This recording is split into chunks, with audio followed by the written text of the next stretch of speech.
What's up, gang? Andrew Cooper here, aka Coop a Fiasco on Twitter. This is Coop's Fantasy Football Fiasco.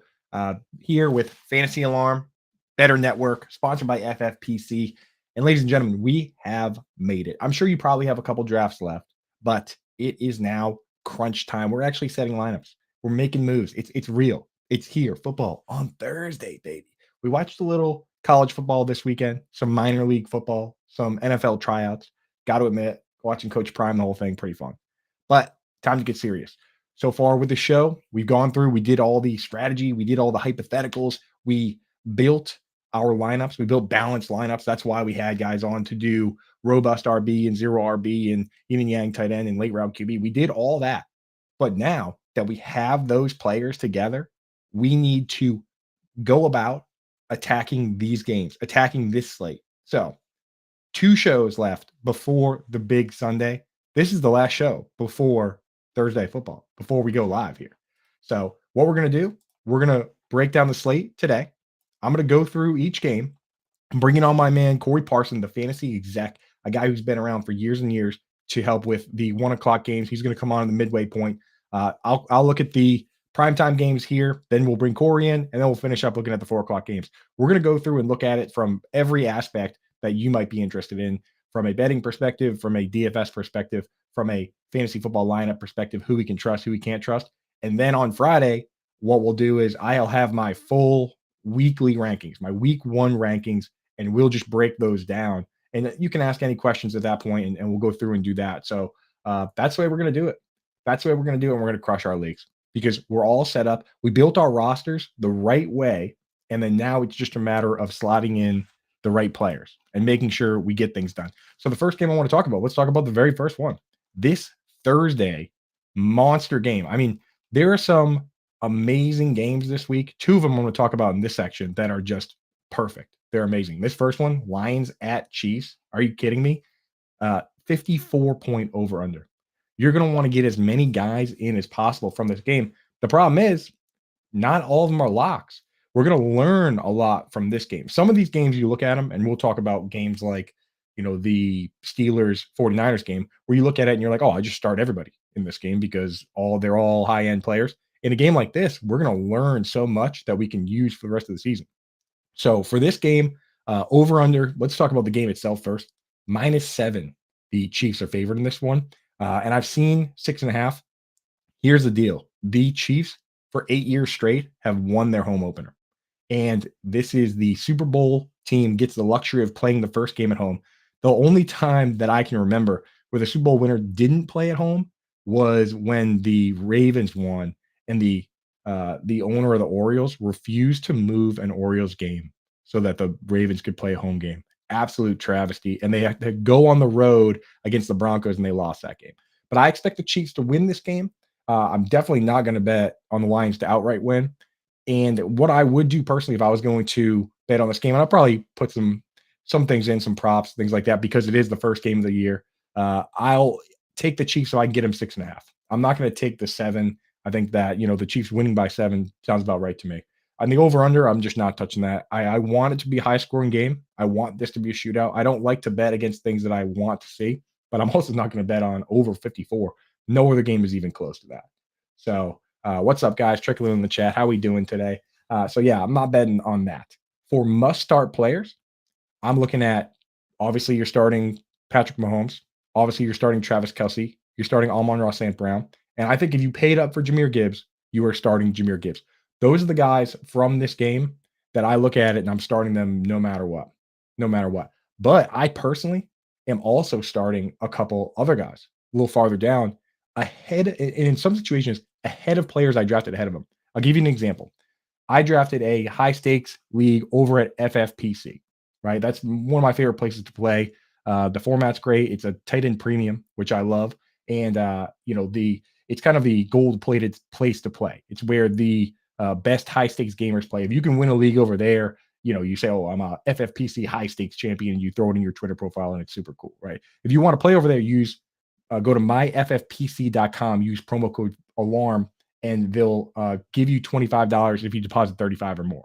So I drafted a team over there, right? And I took Anthony Richardson as my first QB off the board. And then I took Dalton Kincaid as my first tight end off the board. These guys are high risk, high reward players, and that's what I want in these high stakes leagues. In this particular one, it's a 12-man league, but when you get to week 13, the best teams from that league go into the next round, and you have a shot to win a $500,000, right? So for me, I'm taking those guys as high risk, high reward players, but I circled back and I took Jared Goff as my QB2, and I took Sam Laporta as my tight end 2. Well, I look at this game with a shootout potential, 54-point over under. Lions are dogs. Jameson Williams isn't playing. And I say to myself, even though I took Anthony Richardson and Dalton Kincaid first, I'm actually going to start Jared Goff and Sam Laporta over those guys, right? Forget, obviously, you start your studs, but that to me applies to maybe the first 4, 5, 6 guys you draft.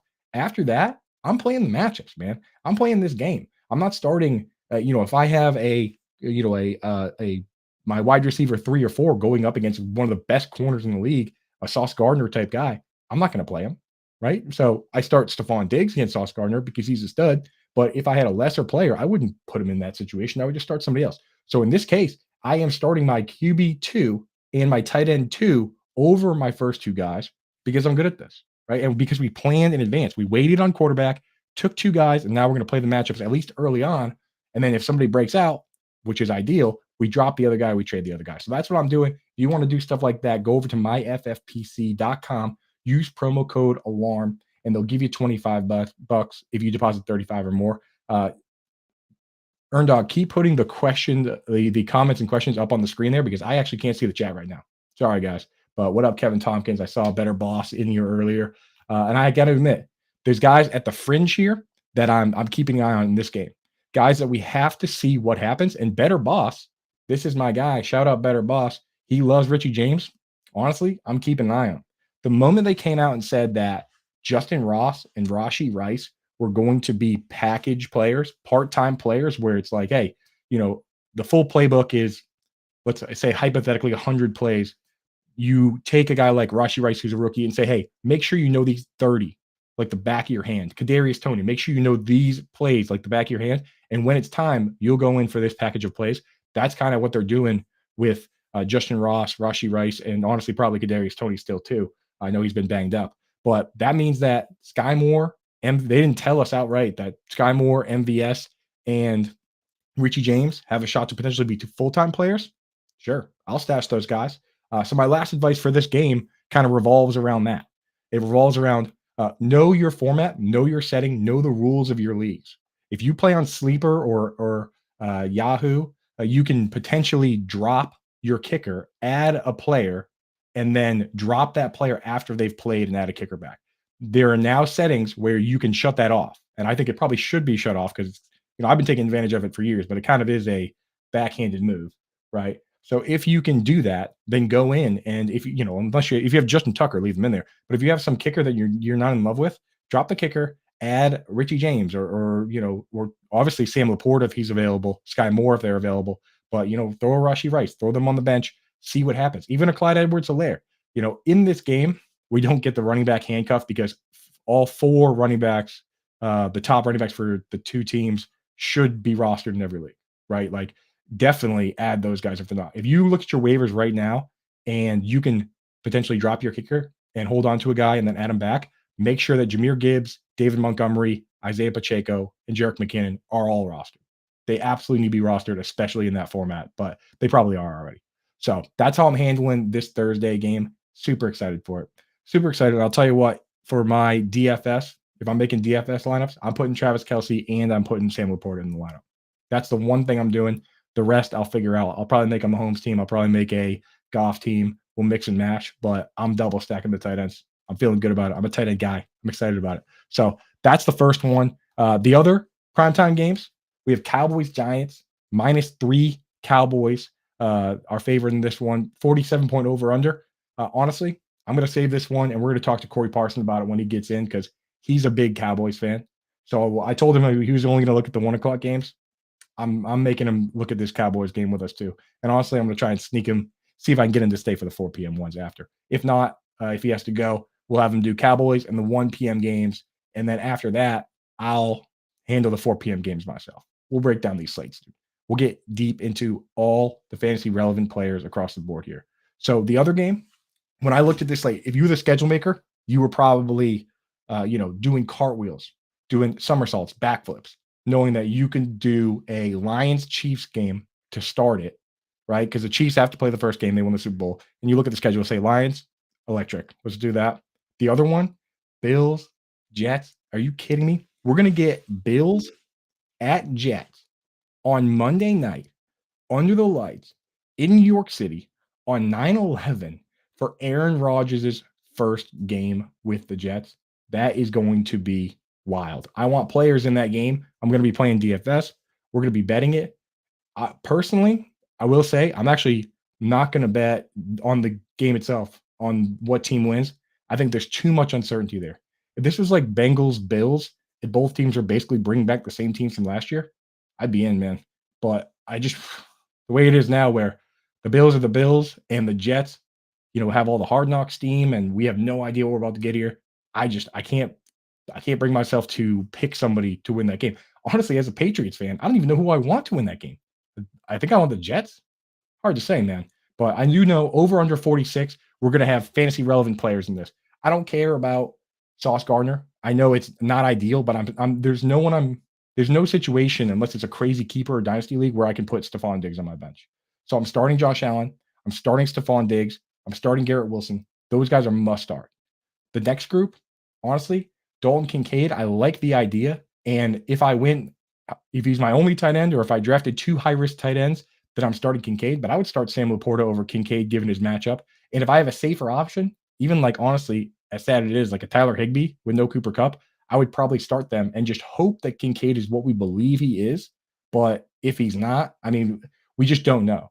Too much uncertainty there. So much uncertainty. We don't really know if he's going to be a full-time guy. We're hoping he is, but he might not be. So it's hard to start him there. The other guys that are flex worthy, I would say, are guys like Gabe Davis, Alan Lazard. Definitely consider those guys. I'm not considering any other wide receiver from either team. One guy I'm definitely not starting in this game is Tyler Conklin. And it's not that I don't like Tyler Conklin, and it's not that I don't think Rodgers can throw touchdowns to anybody, because I saw him throw 11 to Robert Tonyan that one time, which was absurd. It's that this team, the Bills, they have been tight end killers for the last couple of years. As you guys know, I'm pretty deep in the tight end game, and I do weekly updates for the yin yang tight end for all of it every single week. This team has Jordan Poyer and they have Matt Milano. And you can literally go back and look at the games where Matt Milano is a very injury prone player. You can look at the games where Matt Milano played or didn't play, and those are the games where the tight end plays well against this team. And when he does play, he just erases them. That's the one thing he does. One of the best tight ends in the league at covering tight ends and running backs, Matt Milano is. So no Tyler Conklin for me. No Tyler Conklin, not in DFS, not in anything. The other one is I'm staying away from Breece Hall, Dalvin Cook. I just don't like it. If I have anyone else, I'm starting them. If you paid up for Breece Hall and he's your RB2 and you have no one else better in the flex, start him. Just know that it's completely up in the air. One guy had knee surgery. One guy had shoulder surgery. They say they're both going to play. They say they're both going to split. Aaron Rodgers is going to be calling the plays himself, like he always does at the line, trying to get those, offsides where he can just chuck it up deep. It's going to be your quintessential slow Aaron Rodgers game with a split backfield, and we don't even know if this team is going to be able to compete with the Bills. I'm just staying away from the running backs completely. So that's where I'm at. Again, we just covered the Lions, and we covered the Lions, Chiefs, and we covered the Packers, Bills.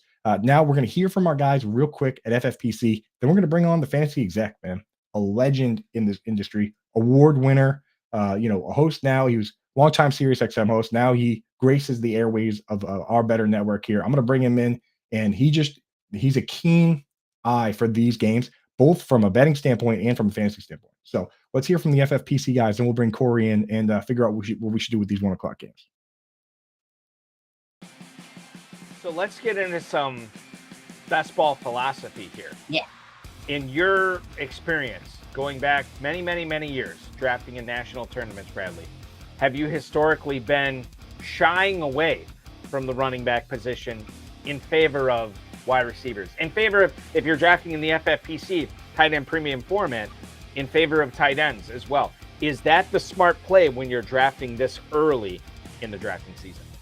Yeah, so taking value is going to be huge, and looking at like running backs and wide receivers, like you want to take a look at how the structure is. So you mentioned earlier the FFPC has a couple different types, like they've got super flex and one quarterback, so that's going to change your strategy a little bit if you have only 2 wide receivers or if you're drafting 3 wide receivers. And of course, the PPR is a different aspect compared to other formats or other tournaments. And so keeping in mind the pass catching upside of some of the running backs may be more valuable in those formats. So the Austin Ecklers, the Christian McCaffreys may be more value because they get more receptions, and so like I loved taking late shots a couple years ago on like the JD McKissicks of the world who would get 50 receptions really cheaply. So that's something to consider. But when it comes to like overall value, like you're drafting, you're in the middle of a draft, and you just notice that, I don't know, maybe it's Chris Godwin has fallen 14 spots, but Chris Godwin was not in your plans to be drafting. Like maybe you don't have a strong player take on Chris Godwin, or we're not like, my take is that I don't think the Bucs are going to be particularly good this year. But for him to be dropping, let's say 14 spots is more than a full round. And based on the data that we've seen, if you get to draft a player more than 12 spots ahead or behind ADP, so they drop 12 or more spots, you have an 84% edge over the rest of the tournament players who are drafting this player, because typically this player isn't going to drop. The average draft position is a really strong indicator of where a player is going to go. And I think that is also on the flip side. If you are reaching too much, you're giving up value in your drafts. And so when it comes to value-based drafting, you need to consider, just because this guy is in my plans or I don't have a strong player take on him, maybe that's your opportunity to sprinkle in some shares of this player at a good price.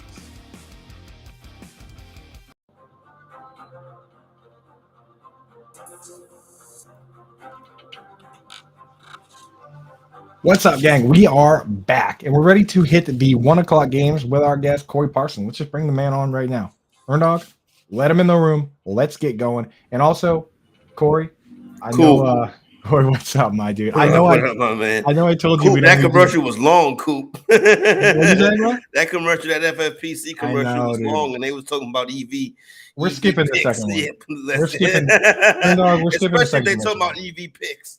I know. We're skipping second commercial today. We got too much to do. Also, Corey, I know I told you we're doing 1 o'clock games only, but I was doing the primetime games myself in the first segment. I'm like, why am I talking about the Cowboys when I could bring the fantasy exec on, Cowboys man himself? So let's start with that one real quick. Cowboys Sunday night at Giants. Annual tradition. Right? Of course, dude. As what is Collinsworth said, that if they could have every game be the Cowboys on Sunday night, every game would be it, right? Yeah, but I wouldn't like to see that though, because sometime doing Sunday night football, Coop, I take a nap. I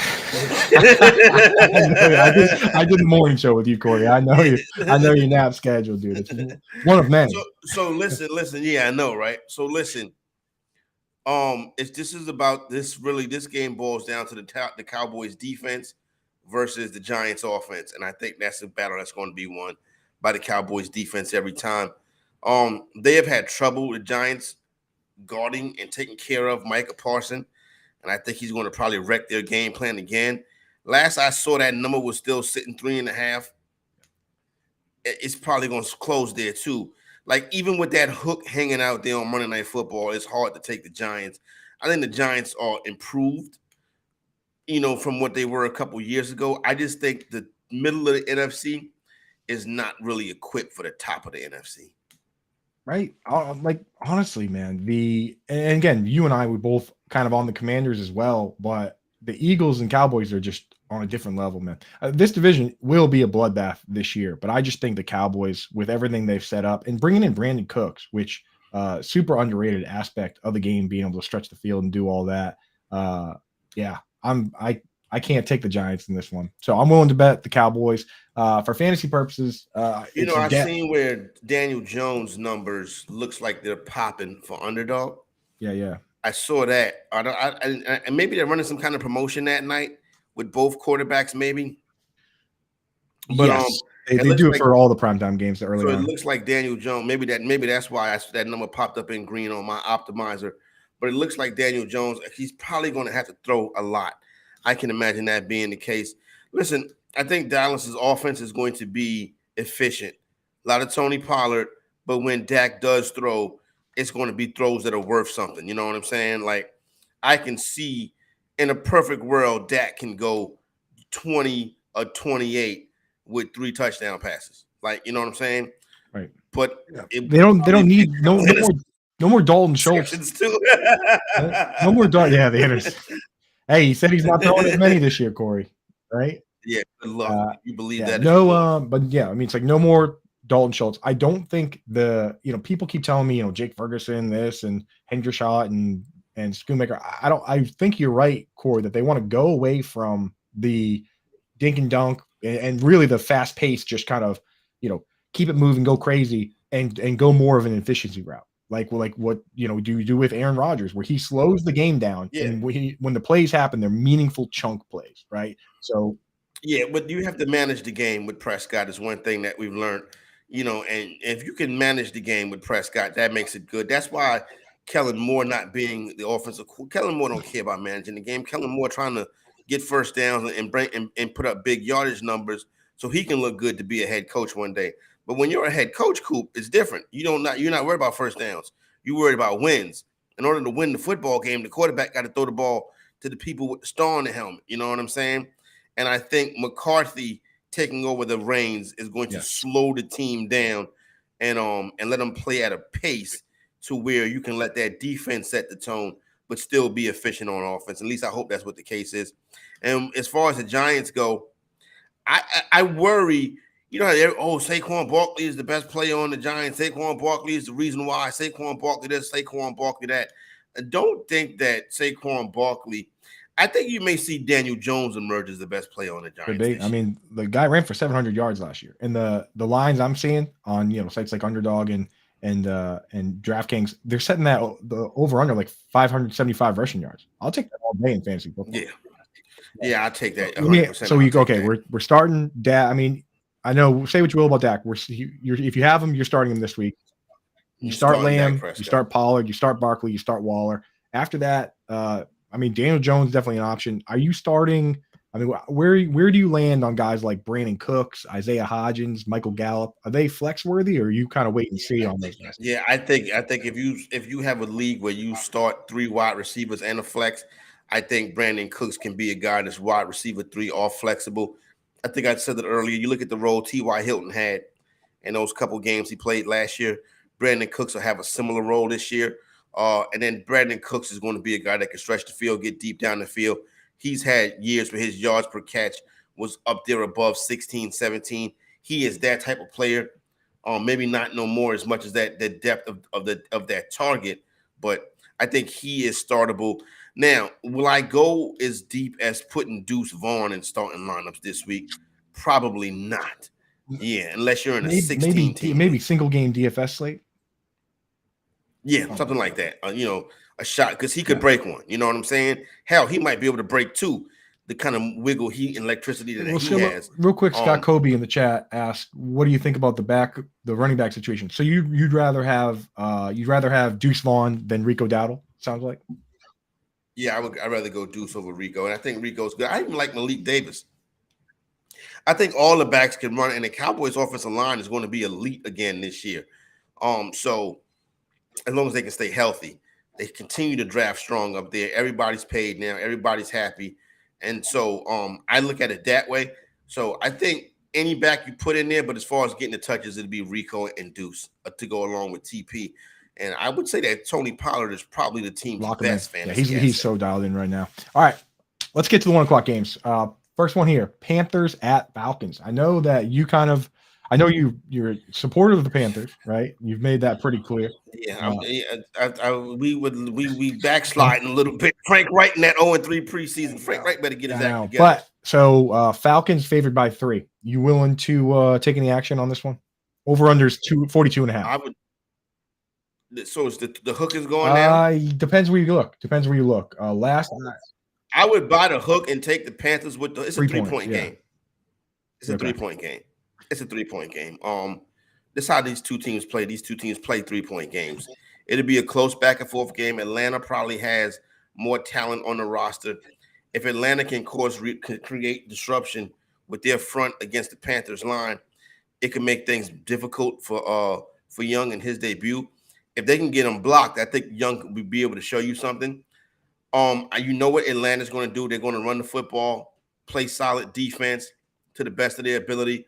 Arthur Smith, much like Mike Vrabel, very good at situational football. But all in all, this is an Atlanta win, but a Carolina cover. I don't know about you. I have no interest in betting the over on this one. No, I have no interest in betting the game. Period. I agree. Must starts for fantasy. Bijan is in there for me. Miles Sanders, if he's go, I'm starting him where I have him. It just based on what I paid to get him, I'm starting him. Drake London's a start. Kyle Pitts is a start.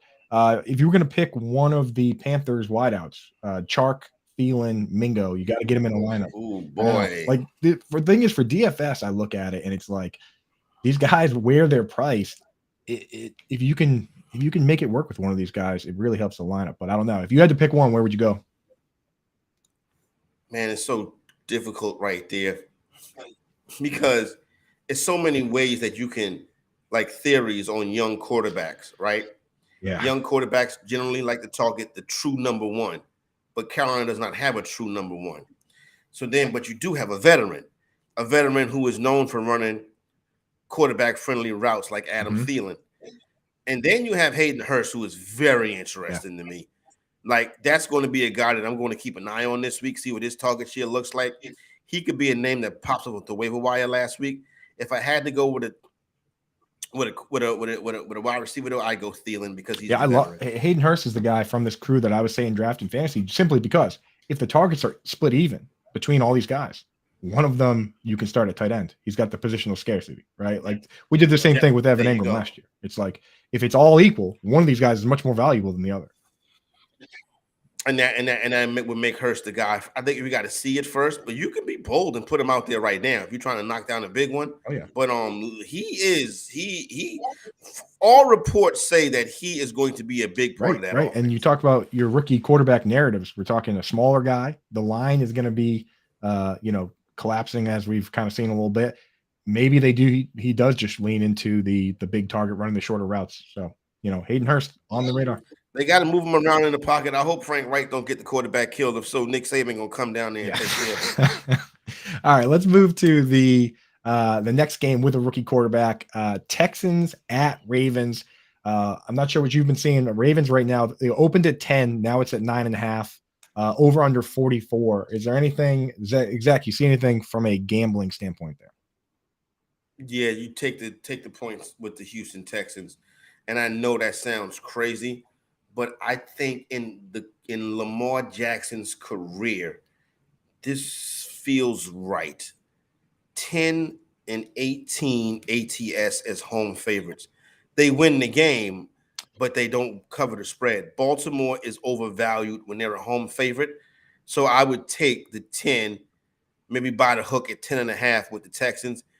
It's not the ideal bet to make on week one of the season, right? But it's the correct bet to make. That's all the numbers point to. Harbaugh he's been such a play to the level of your opponent coach, hasn't he too? Like when it's a bad team, they just barely win. When it's a good team, they just barely win, right? It's like they play up or play down. So I'm with you on that. I like that.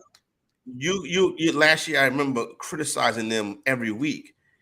And then they were winning the game. Like I was criticizing a team that was 8-3, and I was like, well, "How come they keep winning?" But that's the kind of the greatness of Harbaugh and Lamar Jackson. For sure, man. So I'm with you on that. And again, it's also a brand new offensive coordinator, totally different offense. They're not, they got the fullback playing offensive line. Could be some jitters there. So for me, must starts in fantasy, really just Lamar Jackson and Mark Andrews. I'm definitely starting those two guys. Where are you at on Dobbins and Pierce in this game? I think you put both of them out there. I'm ready to see what Dobbins is. Yeah. Listen, we get our first look at Dobbins. If Dobbins is the real deal, right, and you got him in the draft, you're going to feel real good next Monday morning. You know what I'm saying? Because Coop, if Dobbins gets going, he could be a game changer. His He could be career a yards league per winner. carry is like 7. It's like 6, is that right? Yeah, exactly. Here's Yeah. what I'm interested in is what if, like, so Greg Roman, you go back and you look at the best example, look at Frank Gore's stats, right? He was averaging remember he was averaging like 50, 60 receptions a year. And then Greg Roman became the OC for a 4-game stretch and he was averaging 15 receptions. What if Todd Monken just says, hey, we're going to actually throw to the running back?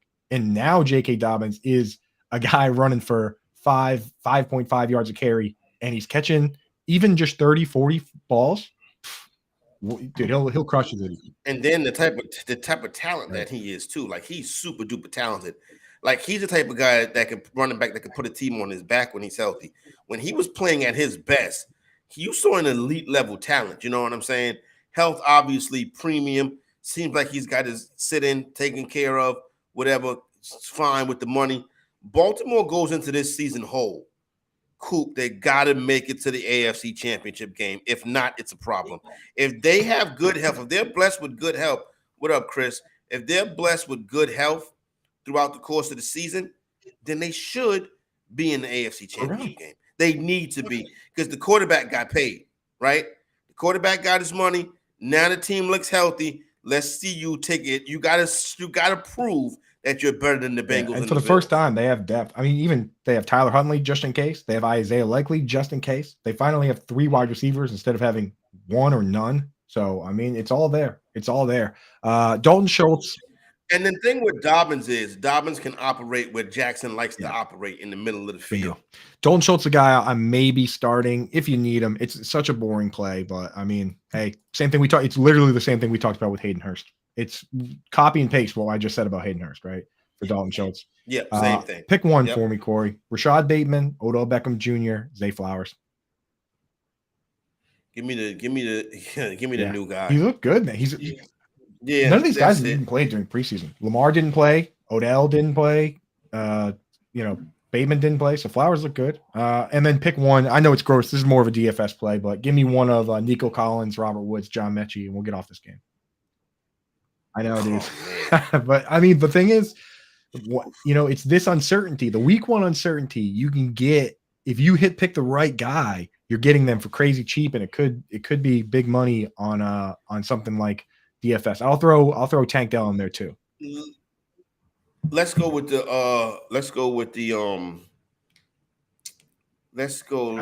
I got Nico Collins, I think. I'm going to go with the post-hype sleeper, Nico Collins. I think you got it because he spoke to, like we talked last year this time, he was being talked up a lot, and then it didn't really happen. So, let's not forget about him. I'm with you, man. I think the one thing is they're going to use a fullback. So if Andrew Beck played like every snap with the starters this preseason, whatever the 2 wide receivers are could be pretty consolidated. But let's get out. No more Texans wide receivers. Let's go Let's go Bengals. Let's wait for some. Here's a game with some fantasy relevant players, Corey. Maybe the most. This game might have the most must start players. Bengals Browns. Great game. Last I checked, and again, you're more plugged in on this side of it than I am, Corey. I got Bengals at -1. Is that what you're seeing? They flipped that number. That number is coming down. That number was 2.5. Now that's coming down. So I got the Bengals. Do not be surprised if that game goes off with the Browns being the favorite. Yeah, I mean, it's close enough, and the Browns are at home. I kind of like betting the Browns here, man. I think the Bengals. There's a lot of, I don't know. Just they went to. I think you got to be brave. You got to be brave to take the Browns to the window. But it's feeling like it's the right play, to be honest with you. And this is what like nobody else really knows this or remembers this. Like the Browns own the Bengals. I believe like the Browns are like 5-1 or have like something crazy like 4 straight wins over the Bengals or something like that. So the Browns kind of have their number. For real. So it's kind of like, you think this is a cakewalk for the big bad Bengals. No, this AFC North is going to be hell this year. And the Bengals and the Browns, this is going to be a close game. It's probably going to be a 1-point game. I don't want to take this one to the window, Coop. If I do, I'm going with the Browns. This sounds crazy as that sounds. But I think what people get hung up on is the idea that picking the Browns to win this game means you think that the Browns are a better team all season long. You know what I mean? Exactly. The ability to win the first game of the year in your own house, I'll take that, man. You're not saying the Browns are better than the Bengals. You're saying they can be for one day. So yeah, Yeah, exactly. And and they they have have been been. like 5 of the last 6 times they played. Right. You know what I mean? Right. So I think it may be a 5-game winning streak. The Yeah. Browns over the So Bengals. in this game, man, and I'll just rattle them off. Stop me if you come across a name that you wouldn't start in your fantasy team week 1. Joe Burrow, Deshaun Watson, Jamar Chase, T. Higgins, Amari Cooper, Nick Chubb, Joe Mixon, David Njoku. I mean, I'll just keep going, and you just say stop when I get to a name that you wouldn't start. I mean, I'm starting all those guys. Elijah Moore. Now, tell me why Elijah Moore makes the list. Elijah Moore is the player that I'm having the hardest time dealing with. It's like when I'm on the clock, and it always feels like, okay, he's right there. And do I like take Brandon Cooks again, or do I take Elijah Moore? I'm not taking him. I haven't been. So that's where I draw the line too. And to be honest, like the bet that I've placed, like with my drafts, with my rankings, with everything, the bet I've placed is that I'm in on Amari Cooper and David Njoku, and I'm out on the other pass catchers. So Donovan Peoples. All right, I'm cool with that. My thing is I want to get the tight end before I get to the Njoku range, but let's see how it starts. He's like my all flag football team. Like, he needs to play. He doesn't need to play with a tackle because he spent too much time. Listen, you're the tight end guy, so I defer. No, but you're right though. Like you do not. We want these guys playing the slot. I look at this guy, man, and I would love for them to just have him be a full-time route runner. But you're right. Like when you're built the way that guy is built, we look at it and say, get him the football. And coaches look at it and say, this guy can kick some guy's ass. Like, let's have him block. You know what I mean? Yeah, exactly. Let's have him block Mike for real, or at least try. Yeah. Exactly. And then,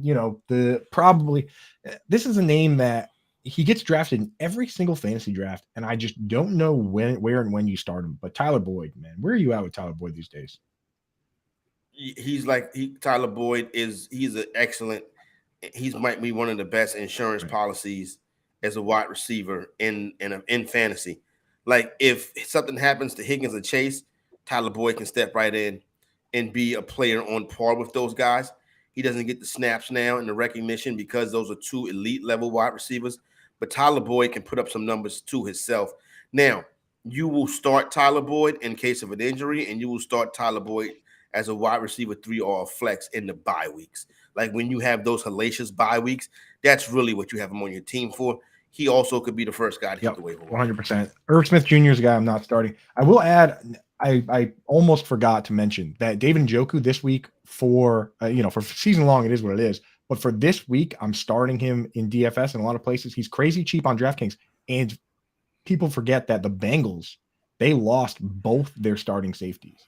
They lost Jesse Bates and they lost Von Bell. Those 2 players led this defense in snaps last year. Number 1 and number 2, playing 97 and 98% of the snaps. Losing those 2 guys, man, I know they did their best to replace them, but over the middle of the field, somebody could sneak away. So David Njoku, I'm putting in some lineups, and the real reason is he's super cheap. He's crazy cheap. Like you look around, and it's like he's like half the price of Tyler Higbee, who I like the idea of Higbee, and we'll talk about that later. But I mean, Njoku's like free, so. That's a free one for you guys. The rest are going to be behind the paywall at fantasyalarm.com if you want those tight end DFS plays. Let's move on let's do Jags and Colts here, man, because this is a fun one. Anthony Richardson starting. Yeah. First, I got the Jags at -3.5 favorites. Over under 43.5. Does that sound right to you, Corey? Yeah, that's about right. It's a tough one right here to handicap. It's probably one of the tougher games of the week to handicap. Everything inside of me wants to take the hook with the Colts. Right, because I think we're getting a little bit carried away with Jacksonville, but this is if I was to go to the window with this one, this would probably be. I can see an AFC parlay. I'll tell you who the other. I knew you were going to say parlay. I don't know why, Corey. I knew you were going to say parlay on this one, man. It's the Jags money line. It's another money line. If we get to it, I'll let you know. All right, we'll keep that in the book. You've got it. You got it half. Or maybe it's a 3-teamer. Right now, it's a 2-teamer. Maybe we find another Jags money line there. And we're gonna play it too. We're gonna play 3 favorites because it always works. With these ones, the over-under is tough, man, because when you start a rookie mobile QB, it could just be a walk in the park, So divisional unders is a thing, though. I mean, unders, but Dan, you gotta look this Colt team. We don't know what this Colt team is. So like I'm taking the the under, divisional under is a thing. The next time, this time we don't know what they are. So this one's tough for the must starts. Like if you drafted Trevor Lawrence, you're starting Trevor Lawrence. You're starting Travis Etienne if you drafted him where you drafted him. Calvin Ridley, Michael Pittman. I imagine in the your typical 3 wide receiver flex league, you got to get him. You got to get him in there, right? If you like Ridley or Pittman better this week. I would go Ridley over Pittman. We just don't know. We don't know. Interesting. Who Lawrence or Richardson?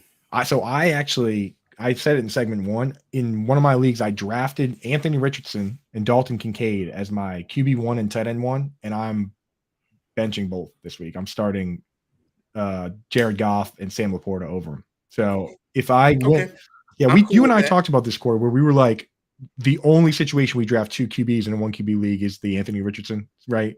And so if you did do that, you drafted that other QB for a reason, and you probably got like Cousins or Rodgers. Start that guy this 1 week. Best case scenario, Anthony Richardson is who we think he is, and then you've got 16 more weeks to start, and you're the king. Yeah, you don't want to miss. I remember Cam Newton's first start when like his fantasy going into that week, he must have been like quarterback 29, quarterback 30, and he dropped like 38 fantasy points right out the gate.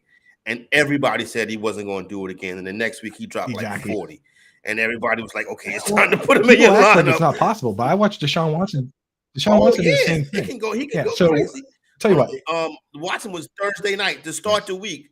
They put him in the game, and he had that long touchdown run. And after that, it was like, this guy's a fantasy stud. If he didn't get hurt, it would have changed the way we think about rookie QBs and what they're capable of. Because that's right, because he did George ACL. And if he played the whole year and finished as QB5, then I think it would really, to this day, would change the narrative of how we think about these rookie QBs. So what I'm doing is, if I drafted Goff and Richardson like I did, I'm starting Goff in my real league, and I'm throwing Richardson in a DFS lineup just to hedge my bets and root for the guy. And then best case scenario, now you're looking to trade Goff after he plays in a 54-point over/under game, and Richardson's your guy. So Richardson, like, he's going to be popular in DFS this weekend, because I was talking with Scott Fitch, and Scott Fitch was like, you never know, this guy could break the score. And he's right. Mm-hmm. Yeah, he broke the combine. Okay, next game. Before we go, do you have are you starting any Colts running back? Like, if Zach Moss plays or doesn't play? I have to, because I'm a risk taker. I'm like Jerry Jones, I'm a wildcatter. So I got some Jonathan Taylor teams out there. So it's gonna be at least one Deion Jackson in my lineup. Honestly, I do have. Hey, Coop, I'm not happy about that. I know, yeah, but you got to go big, man. I'll tell you, I'm rooting for Zach Moss to not play, because I do have Deion Jackson. If it makes my life easier if he doesn't play, so get well soon, Zach Moss, sometime around week 5. Okay, next game, Bucks Vikings. I got the Vikes looking like -6.5, over under 45.5. Should be where we like to live for fantasy football, right? Some of these games over under is like 40, 39. Don't love it. 45 to 50, and obviously anything above that. That's a spot. Right, so you taking any action on the line, 6.5, or no? I can't with these. No, I'm not. I don't know what this is right here. I have to see this. And then the Vikings are playing because Washington has Arizona. It's the Bucks. It's the Bucks going to Minnesota. Tampa. Yeah, the Vikings have Tampa. Yeah, I don't know. I would listen. The Vikings are interesting for Survivor this week, right? But man, you got to have a lot of guts to put your Survivor on Kirk Cousins. Well, how do you play that? How do you play that, by the way? Because the best I've ever done is just taking the slam dunks, but I've never won because I don't take enough.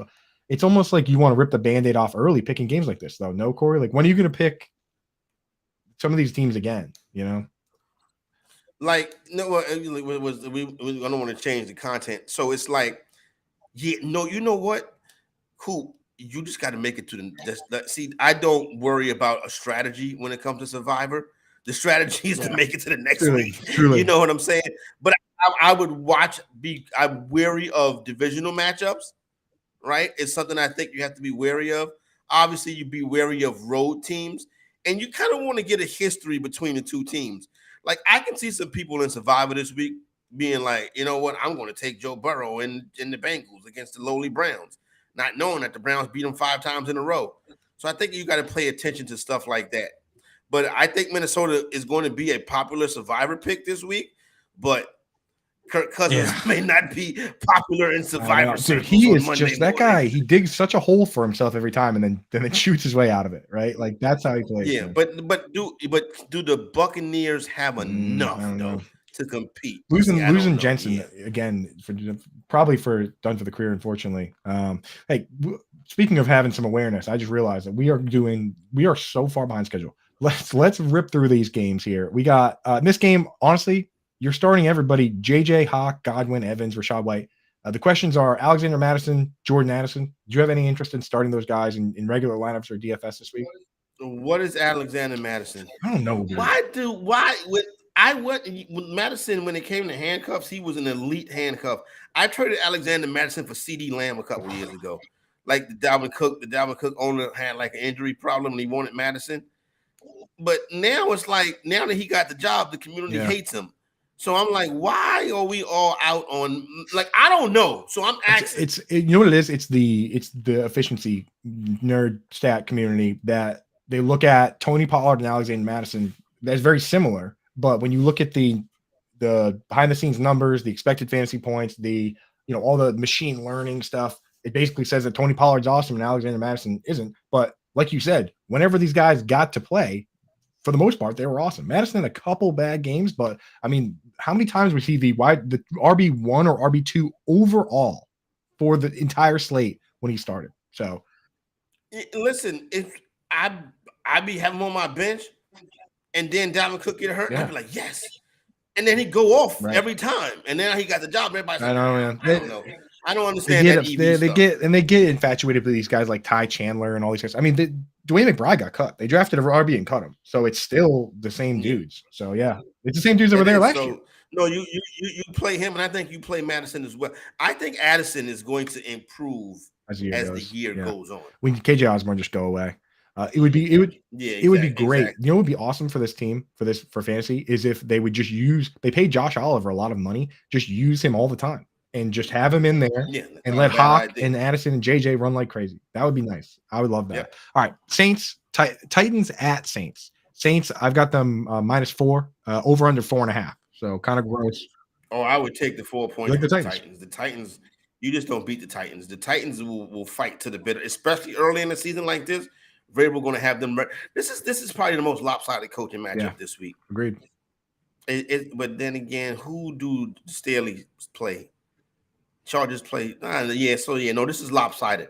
Because Mike Vrabel is fantastic, and his counterpart this week, I think, is a buffoon. He's definitely on the hot seat. Dennis Allen. He needs to be. He could be. I saw odds for the first. Well, no, that was the odds for the first quarterback to get benched this year. Yeah. I actually think it's going to be Russell Wilson. Ooh, that's a spicy one, bro. That's like 40 to 1. I think it's going to be easy. Going to be Wilson. I got Russell Wilson. Look out now. Stafford as the first quarterbacks to get benched. Could happen. I mean, but yeah, I mean, they if you really sit down and look at it, the Titans kind of have the best players in this game. Derrick Henry, DeAndre Hopkins. I mean, Jeffrey Simmons is a monster, right? Like Traylon Burke. You know what I mean? They got the better head coach as well. Now you are enamored with the offensive pieces: Olave, Thomas, Carr. I think the Saints win the game, but they're gonna have to. This is not going to be. Don't use this extra because you will draw back. Let's go back to that parlay. What if we do a little Jags Titans parlay action, man? Jags Titans. I was gonna go with another favorite. Oh yeah, I guess they are dogs. Yeah, no, they're not. I don't think they're gonna win this game, but I think they're gonna be very competitive. And I think as far as like, what is Jamal Williams? What if he scored the first touchdown of the season? That would be so ideal, right? Like the season starts. And I love him doing his thing, dude. Naruto run or whatever. You'd be like, oh my goodness. Kendrick Miller's hurt every other day. I just following whether he's hurt currently or not has been a chore. So I'm just gonna wait. They may not have enough pieces to listen. I'm taking the Titans. I'm taking the Titans. I probably bet that. As a matter of Okay. Well, before we move on, Michael Thomas, in or out?